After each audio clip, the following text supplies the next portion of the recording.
그 네플림이라고 하는 이 존재는 제호바라고 하는 신을 믿는 무리들하고 엘로힘이라고 하는 신을 믿는 무리들하고의 어떤 면에서는 어떤 문화 충돌이라고 볼 수가 있다고 하는 그것이죠. 그러니까 이제 이게 이 말이 맞는 것은 이제 그 노아 홍수 다음에 이 유대인들이 이집트에서 노예살인을 하다가 해방돼서 가나안에 들어갔을 때 그때 가나안에 살고 있던 사람들에 대하여 묘사하는 얘기가 나오는데 그게 바로 뭐냐면 여호수아 민수기 13장에 나와요.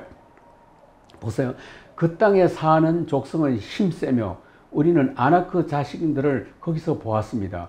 거기서 우리는 네플림 지파의 아나크인 네플림을 보았습니다. 우리가 보기에도 그러니까 우리 유대인들이 자기 자신을 볼 때 아나카인들이 몸이 얼마나 거대한지 자기들은 마치 메뚜기 같이 보이더라 하는 거예요. 그러니까 그리고 그인족들도 우리를 갖다가 아주 그냥 메뚜기 같이 작은 왜소한 인간들을 보고 있더라. 이런 기록이 나온다는 거죠. 그러니까 이 기록에 근거하여서 바로 창세기 6장에 이 네플림 얘기는 결국은 유대 민족이 이스라엘 민족이 가나안에 들어갔을 때 그 가나안에 원래 살고 있던 종족과의 조우에서 나온 얘기다 하는 그 얘기예요. 상당히 설득력이 있는 얘기라고 볼 수가 있겠죠. 근데 이걸 이제 드라마틱하게 신화적으로 구성할 때는 그것이 마치 하늘에서 내려왔다고 이렇게 이제 얘기를 기록을 하고 있다는 거죠. 그러니까 이런 데서 바로 이제 그러니까 이게 제 기자가 이렇게 쓴 기록인데 이게 역사를 갖다가 허구 가짜 즉 신화로 바꿨다고 해서 바로 우리 강단사학자들은 이건 허구다. 일품의 가치도 없다. 그다음에 제야사학자들도 마찬가지예요. 그러니까 이거는 뭐냐면 엄연히 가나안에 들어가 벌어진 역사적인 얘기다. 근데 이걸 갖다가 일본 식민사학자들이 이걸 왜곡시켜서 신화로 바꿔서 우리 역사를 허구인 것처럼 그게 아니라는 거예요.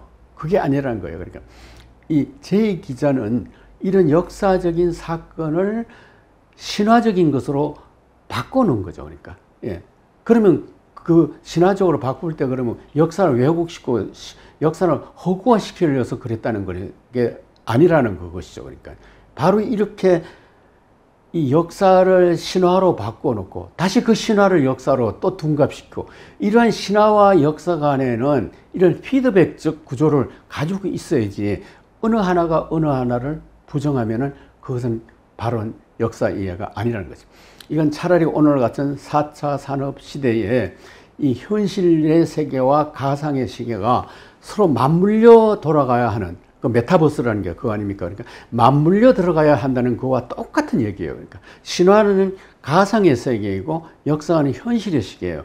그러니까 신화와 가사라는 것은 이거는 뭐냐면은 뗄래야 뗄 수 없는 서로 상호적으로 순환 관계에 있다 하는 그거예요. 그러니까 이렇게 기록한 것이 창세기의 제2기자라 하는 거예요. 물론 피기자도 마찬가지죠. 그러니까 이렇게 이제 역사를 기록한 사람, 그게 바로 삼국유사를 쓴 일련이에요. 그렇지만 그걸 다 빼버린 것이 김부식이 쓴 삼국사기가 아니겠습니까? 삼국사기 속에는 가상의 세계가 없어요. 한마디 말해서. 그렇지만 삼국유사에서는 이런 현실의 세계와 가상의 세계를 똑같이 맞물려서 기록한 것이 바로 창세기 기자의 제2기자와 같다고 하는 것이죠. 또 이제 시치는 이 네필림은 분명히 외계인이다. 바로 오랫동안 구약 연구학자들은 네필림을 땅 위의 거인들이라고 해석해 왔다고 하면서 최근의 번역자들은 그것이 잘못된 것임을 깨닫고 히브리어인 네필림을 그대로 두는 방법을 택하였다 한다. 그러면서 저 19세기에 저명한 구약학자 말빔이라고 하는 아주 유명한 구약학자입니다. 아시겠죠? 이 아주 유명한 구약. 이 구약학자도 시친과 같이 바로 이 네플림이라는 것은 외계인이었다 하는 거예요. 외계에서 왔다 하는 인간이라고 하는 것이죠. 그러니까 고대 지도자들은 하늘로부터 땅으로 내려온 신은 아들들이었으며 그들은 지구를 지배하고 인간의 딸과 결혼했으며 그들의 자손이 영과 왕이 되었다. 예, 이거 멜빔이라는 구약학자가 한 얘기인 것입니다. 그러니까 아무튼 여러분들이 믿든지 말든지 그렇지만 2030 같은 이러한 가상 세계에 살고 있는 아마 이 후대에 우리 젊은이들은 아마 이게 더 실감나게 들릴 것입니다. 그럼 이제 재밌는 게 이게 시치는 그러니까 시치는 전혀 우리의 문화를 한국 문화를 듣고 들은 적도 없는 사람이에요. 그러면서 이게 네플림이라는 것은 쉔의 아들, 즉 뭐 이제 말로 바꾸면 이제 로켓맨이라고 그래요. 로켓. 그것이 물론 로켓이 아니고 딘기르라는 거예요. 딘기르 여기 딘기르의 아들 네플림이라는 딘기르의 아들인데 이것은 슈메르어에서 이건 지난번 슈메르의 신의 명칭을 얘기할 때 제가 잠깐 언급한 적이 있을 것입니다. 그것은 딘기르. 이건 뭐냐면 딘이라고 하는 것은 신이라는 뜻이고요. 기르라는 뜻은 정의로운 이런 뜻이에요. 뭐 우리도 뭐 길이 이렇게 할 때 길이다 이렇게 하면 정의롭다, 성스럽다 하는 그런 의미가 있잖아요. 그럴 때 딘기르라고 하는 것은 정의로운 신이라 하는 뜻이에요. 그러니까 그래서 딘은 정의로운, 순수한, 밝은 등을 의미하고 대법원에서 정언하는 사람들은 세 개의 신성한 물체를 들고 있었는데 황금의 구 기르, 즉 이 기르라고 하는 것은 정의를 상징해요. 그러니까 법정에서 정언을 할 때는 반드시 거짓말을 하면 안 되잖아요. 옳은 바른 말만 해야 돼. 그런 사람을 기르라고 했다는 거죠. 그러니까 이 딘기르가 바로 이제 이 네플림이라고 하는 것은 딘기르와 같고 그것은 정의로운 신이라고 하는 의미한다고 하는 그것이죠. 그러니까 그러면 이제 흥미로운 것은 바로 여기 보시면 슈메리인이 어디서 얘기해 왔냐 할 때 거기서 가장 중요한 게 언어라고 했습니다. 언어를 했을 때 그 양강, 그러니까 티그리스 유프라테스 강 그 북쪽에 큰 산맥, 자고로스 산맥이라 하죠. 그걸 넘에 이제 몽고가 있고, 근데 바로 이 몽고의 언어하고 슈메르 언어가 같은 딱 한 가지가 있는데 그건 뭐냐면 딩그르다. 그 댕글이라고 하기도 하고 딩글이라고 한다.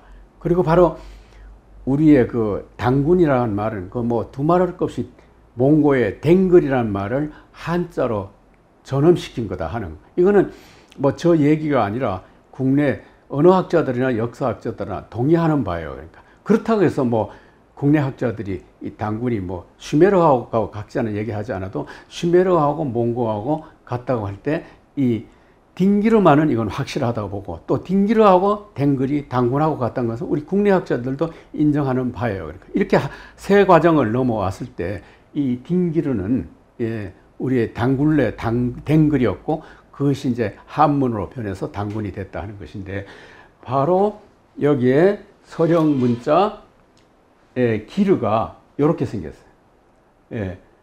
그 다음에 이 딘의 상임 문정은 밝고 뾰족한 정의로운 존재. 그러니까 이거하고 두 개를 합쳐놓은 것이 바로 요거예요. 그러니까 이 시치는 뭐냐면 이것이 바로 이제 로켓같이 생겼다는 거예요. 그러니까 지금 저도 강의를 하면서 좀 웃음밖에 안 나오는데 하여튼 이런 모양의 로켓을 타고 한번은 딩그르라고 하는 이러한 로켓을 타고 하늘에서 땅에 내려.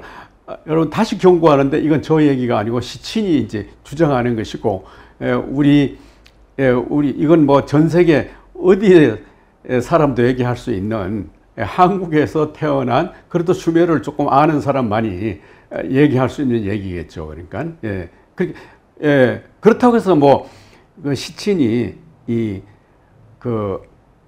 이것이 댕글이 당군하고 관계 있다고 얘기하고 있지는 않아요. 따로 말을 비교하다가 보면 바로 슈메르가 얘기하고 이 딩기르라고 하는 이 말이 바로 이 로켓 모양으로 돼 있다. 바로 이런 모양의 로켓을 타고 하늘에서 내려왔다. 그러니까 창세기 6장의 얘기를 그대로 외계인하고 연관시키고, 외계인이 지구에 올 때 타고 온 로켓은 딩그르다. 딩그르의 상형 문자는 이렇게 생겼다. 지금 현재 우리가 보던 로켓까지 생기지 않습니까? 이 얘기예요. 그러니까 이제 하늘에서 남성 신들이에요. 그러니까 신들이 땅에 내려와서, 즉 땅이, 하늘이 열리고, 땅이 열리는 거, 이걸 가지고 우리는 뭐라고 그러냐면 개벽이라 합니다. 개벽. 개벽이라고 그래요.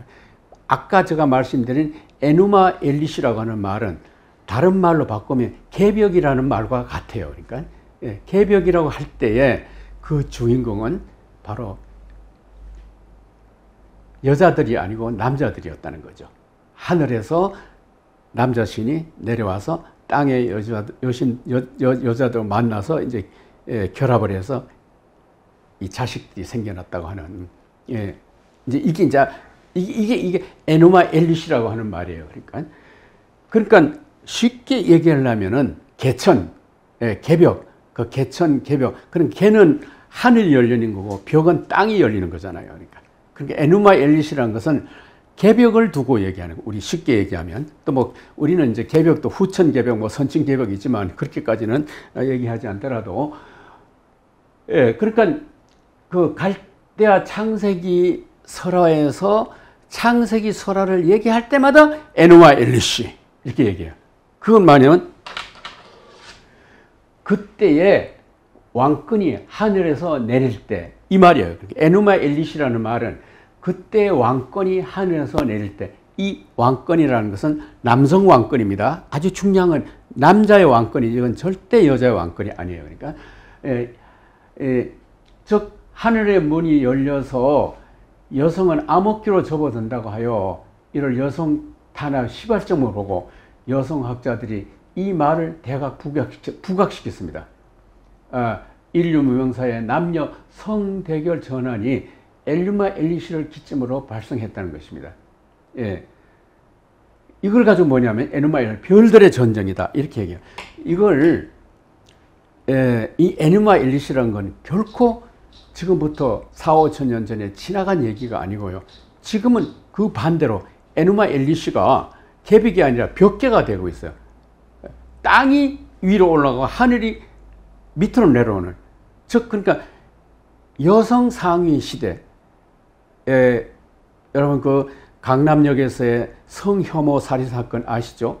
그 다음에 또 미투 사건, 그 다음에 정권이 바뀌면서 여성가족부 폐지하겠다, 찬성하겠다. 이게 바로 전부 다 이 에누마 엘리시 얘기입니다. 딴 그 과거 얘기가 아니고, 이건 에누마 엘리시예요. 그러니까 여기서 얘기하는 에누마 엘리시는 하늘 남성 권력이 나와서 여성을 지배하는 것으로 문명 전환을 하는 것이요. 지금은 그 4천여 년 만에 그 반대가 돼가지고서 에누마 엘리시가 일어나고 있는 거예요.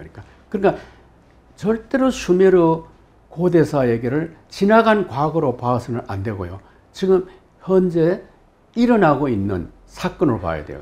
이것이 그러니까 이거는 뭐냐면 3차 대전보다도 더 무서운 우주 전쟁이에요. 그러니까 제1차 우주 전쟁이라는 것은 하늘에서 내려온 남성 네플림들이 땅의 여성들을 정복하는 것이라면, 지금은 반대 현상으로 땅의 여성 권력이 남성 권력을 뒤집는 거. 이게 그러니까 그 에누마 엘리시라고 하는 걸로 이해를 하시면 되고, 이것을 우리는 별들의 전쟁의 바로 이 첫 번째 단초가 에누마 엘리시라 하는 그것입니다. 시치는 자기의 그 먼저 주장한 이 외계에서, 그러니까 딩기르라고 하는 로켓을 타고 이 땅에 내려온 이 얘기를 아주 그 과학적으로 합리적으로 설명을 하려고 시도합니다. 그러니까 아주 이건 막 우주 드라마틱하게, 이건 뭐 이게 어떤 그 태양계 지구 안에서 일어나는 일도 아니고요. 무슨 태양계 안에서 일어나는 데 아니고 태양계도 벗어나는 그 은하계의 얘기까지 동원해 가면서 자기의 이제 그 이론을 이제 설명하고 있습니다. 이것은 이제 이 하늘에서 이 남성신들이 내려왔다 할 때 거기에 남자 신의 대표적인 신은 마르두크고요. 말뚝이라 하기도 마르두크라 하기도 합니다. 거기에 대신에 땅의 여신은 티아맛이라고 이렇게 얘기를 하는 것입니다. 예. 그래서 여기 이제 몇 단계로 이제 신화가 발전하는데 티아맛은 바다의 여신이고 그의 남편은 압수이다.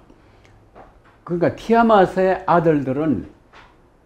아들들을 그 어머니 티아맛이 시켜서 남편 압수를 죽이고 티아맛이 이제 절대 권력을 갖습니다. 이건 그러니까 그 압수라고 하는 남자 신을 티아맛이라고 하는 땅의 여신이 죽이는 거예요. 그러니까 죽이는데 바로 그 자기가 낳은 아들들을 시켜가지고 자기 아버지 압수를 죽이라고 하는 거죠. 예. 이게 이 원형이 신화 속에서 이 원형이 바로 이게 바로 이제 오디퍼스 콤플렉스의 시발점이 되는 얘기가 아니겠습니까? 그러니까 그리고 이게 프로이트가 쓴 대표적인 토템과 터부라고 하는 책에 아주 핵심되는 줄거리예요. 그러니까 아들들이 모여 업무하여 아버지를 죽이려고 하는 업무. 지금 우리가 생각할 때는 끔찍하고 상상도 있을 수 없는 얘기지만 이런 시대가 분명히 있었어요. 이건 그냥 전 세계적인 현상이에요. 그러니까 어머니가 아들들을 시켜서 자기 남편 아버지를 죽이려고 하는 이것이 이때 그러니까 이 남신은 압수였고 티아마스는 여신이었고 이게 바로 이게 프로이트가 쓴 토템과 터부의 아주 핵심되는 중요한 줄거리인 것입니다. 그러니까 이러한 심리적인 본성이 지금도 우리한테 남아 있다는 거죠. 아들 자식들이 어머니와 공모하여 남편 혹은 아버지를 살해하고 어머니를 차지하려고 하는 이러한 그 콤플렉스. 이건 이제 오디퍼스 콤플렉스라고 하는데, 우리가 그 프로이트 심리학을 이해할 때 상당히 이해하기 곤란한 점. 적어도 우리 동북아 문명권 속에서는 도저히 불가능하잖아요. 그렇지만 가만히 유교의 윤리 가운데서 삼강오륜 가운데 뭐가 있냐면 부자유친이 있습니다. 부자유친. 아버지와 아들은 서로 친해야 된다. 이것도 지금 우리가 생각할 때는 아버지와 아들 그같이 친한 게 어디 있어요? 그 당연한 것 같지만 지금 이 신화의 배경으로 봤을 때, 그러니까 이러한 모계 사회에서 부계 사회로 넘어왔을 때 가장 문제되는 것이 뭐였겠습니까? 그러니까 당연히 아버지와 아들 간에 친해 한 가족을 이루어야 되니까 한 가족을 이루는데 그 가족 안에서 아들들이 모여서 아버지를 죽이려면 이게 말이 됩니까? 그러니까 유교 윤리의 핵심적인 것은 바로 아버지와 아들이 친해야 된다는 거죠. 부자유친. 그래서 나온 거예요. 이 부자유친을 갖다가 하나의 유교가 공자가 만들어낸 덕목으로 맹자이든 덕목으로 보지 말고 문명사적으로 보았을 때, 즉 오디퍼스 콤플렉스라는 관점에서 보았을 때 이거는 굉장히 실감나는 얘기입니다. 부자유친이라고 하는 이 말은. 예. 그다음에 이제 또 뒤바뀝니다. 이 비의 얘기는 이제는 뭐냐면은 그 아들들이 모여가지고서 이 어머니 티아맛의 등살에 못 사겠다는 거예요. 그러니까 어머니 티아맛을 제거해야 되겠다는 이런 음모를 하는 거예요. 지금 이것이 바로 뭐냐면 이제 이 기록이 이건 이제 창세기 1장하고 연관이 돼요. 왜냐하면 이 티아맛이라고 하는 이 말이 그 구약성서 창세기 1장 1절에서는 티아맛이 테홈이라고 하는 말로 바꿔요. 테홈이라 할 때 테홈이라는 말은 티아맛이라는 말에서 그 자음만 남겨 모음을 제거해 다시 구성된 말이 테홈이거든요. 그걸 흑암이라고 얘기했는데 이거는 바로 엘로힘 신이 빛으로 흑암의 태홈을 정복했다는 이 말은 남자 아이들이 모여서 어머니 태홈을 또 살해하려고 하는 이런 업무예요. 이에 아이들은 힘을 다 아무리 합쳐도 티아맛을 이길 수가 없어요. 이길 수 없어요. 그럴 때 바로 그 티아맛의 손자입니다. 손자 마르투쿠가 여기 이제 마르투쿠가 나타나요. 마르투쿠가 나타나 자 내가 자기 아버지 뻘 삼촌 뻘 되는 사람들이죠. 내가 저 할머니 티아맛을 죽이고 정복할 터이니 그때 모든 권력을 나한테 달라. 이거 뭐 요새 마치 뭐 민주당 안에서 당권 싸움을 하듯이 내기를 합니다. 그러니까 내가 이제 내가 나서서 내 목숨 걸고 나와서 티아맛을 죽일 테니 그때부터 모든 권력은 나한테 넘겨야 된다. 그래서 바로 이제 그런 약속을 하고는 드디어 이제 이 마르뚝이 나가서 이제 그 마르뚝하고 티아맛하고 전쟁하는 장면은 다음 장면에서 보여드리겠는데 드디어 마르투쿠가 티아맛을 정복하고 바로 티아맛의 몸을 쪼개서 그것이 바로 우주가 되고 산과 강과 모두 삼라만상이 이제 티아맛의 몸에서 생겨난 것이다. 하니 이게 이제 그 슈메르 신화의 얘기고요. 이건 뭐 슈메르의 신화라기보다는 건동아시아에 있던 퍼져 있던 이런 신화들이 이렇게 이제 이 복합적으로 종합이 돼 가지고 이렇게 되고 바로 여기서 이 구약 창세기까지도 이 신화가 영향을 주었고요. 그러니까 이런 신화소를 그대로 가져와 가지고 아주 냉큼 자기 것으로 둔갑시킨 것이 그게 바로 제2기자, 2기자 아주 정말 천재들이죠.